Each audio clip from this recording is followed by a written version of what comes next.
வணக்கம் மக்களே, நான் உங்கள் SA Ganesh. Helping more Tamil people to involve in armed forces.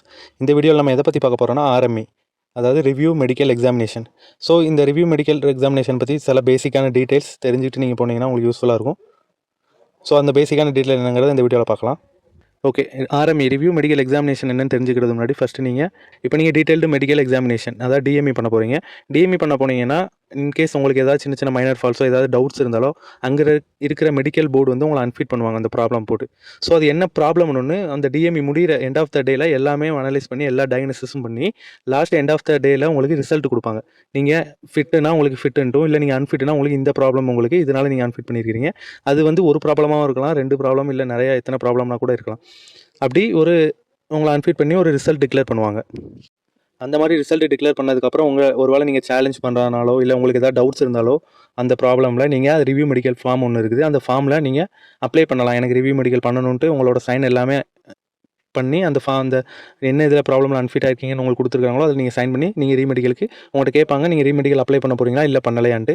நீங்கள் நான் வில்லிங்க நான் ரீமெடிக்கல் பண்ணணும்னு சொன்னீங்கன்னா உங்களுக்கு ரீமெடிக்கல் பண்ணுவாங்க, இல்லைன்னா உங்களை அன்றைக்கே அன்ஃபிட் பண்ணி ஃபெயில் பண்ணி அனுப்பிடுவாங்க. ஓகே, ஒரு 2-3 வருஷத்துக்கு முன்னாடி ரீமெடிக்கல்லாம் எப்படி நடந்ததுன்னா, நீங்கள் உங்களை அன்ஃபிட் பண்ணுறாங்கன்னா இன்றைக்கி அதுலேருந்து உங்களுக்கு டேட் ஒரு டைம் கொடுப்பாங்க, ஒரு 30 to 40 days கொடுப்பாங்க. அந்த டைம் பீரியடுக்குள்ளே நீங்கள் உங்களோட ப்ராப்ளமை ரெக்டிஃபை பண்ணிட்டு வந்தால் தான் உங்களுக்கு திருப்பி அதே மாதிரி சேம் மெடிக்கல் நடக்கும். பட் அந்த ப்ராப்ளம் எந்த ப்ராப்ளமில் நீங்கள் அன்ஃபிட் ஆனீங்களோ அந்த ப்ராப்ளம்க்கு மட்டும் தான் உங்களுக்கு மெடிக்கல் நடக்கும், அதாவது ரீமெடிக்கல் நடக்கும் முன்னாடி. அண்ட் இப்போ எப்படி நடக்குதுன்னா ரீமெடிக்கல், அதாவது 2015 எஸ்எஸ்பிலேருந்து ரைஸ் பண்ண இஷ்யூவால் 2021 ஏன் அவங்க இஷ்யூ ரைஸ் பண்ணாங்கன்னா, இந்த மாதிரி ரீமெடிக்கல் ப்ராசஸ்னால எங்களுக்கு ரெக்ரூட்மெண்ட் ப்ராசஸ் வந்து ரொம்ப டிலே ஆகுது. ஏன்னா அவங்க டிஎம்இ ஃபிசிக்கலுக்கே ஆல்ரெடி ஒரு டைம் எடுக்கும், அப்புறம் ஃபிசிக்கலேருந்து டிஎம்இ டீட்டெயில்டு மெடிக்கல் எக்ஸாமினேஷனுக்கு ஒரு டைம் எடுக்கும். ஸோ அதுலேயும் அவங்க ஒரு வேளை அன்ஃபிட் பண்ணி திருப்பி அவங்க ஆர்எம்இ வரதுக்கு இன்னும் ரொம்பவே டைம் எடுக்கும்.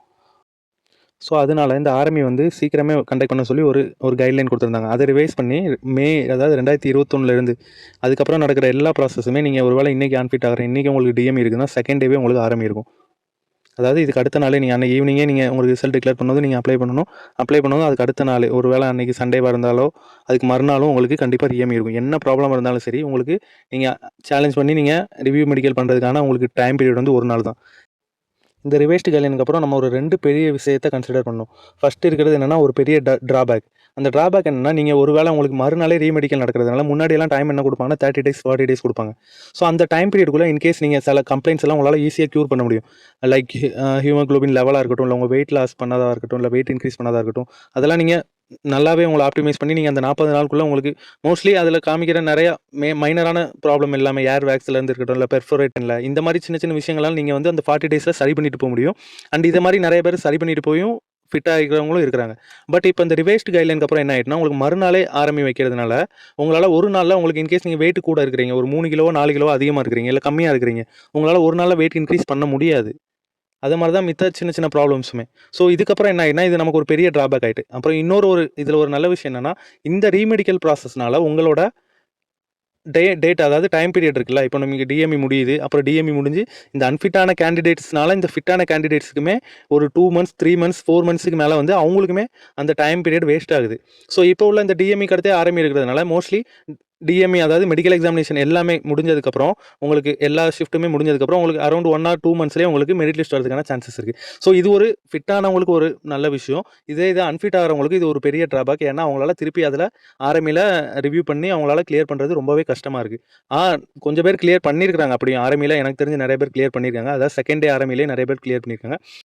அது எப்படின்னா, அதாவது அந்த ஃபஸ்ட்டு ரிவ்யூ பண்ணுற டாக்டர் வந்து ஒரு ஜென்ரல் மெடிசன் படித்தவங்களாக இருக்கலாம், இல்லை அங்கே இருக்கிற அவைலபிள் டாக்டரை பொறுத்து அந்த பேனல் ஆஃப் போர்டு மெம்பர் வந்து டிசைட் பண்ணிக்கலாம். அவங்களுக்கு ஏதாவது டவுட் ரைஸ் ஆகும்போது என்ன பண்ணுவாங்கன்னா, அவங்க அன்ஃபிட் பண்ணுவாங்க. அந்த மாதிரி எனக்கு இதில் கொஞ்சம் டவுட் இருக்குதுன்னா அன்ஃபிட் பண்ணுவாங்க. மோஸ்ட்லி அந்த மாதிரி அன்ஃபிட் பண்ணுற கேசஸ் வந்து அதிகமாகவே இருக்கும்.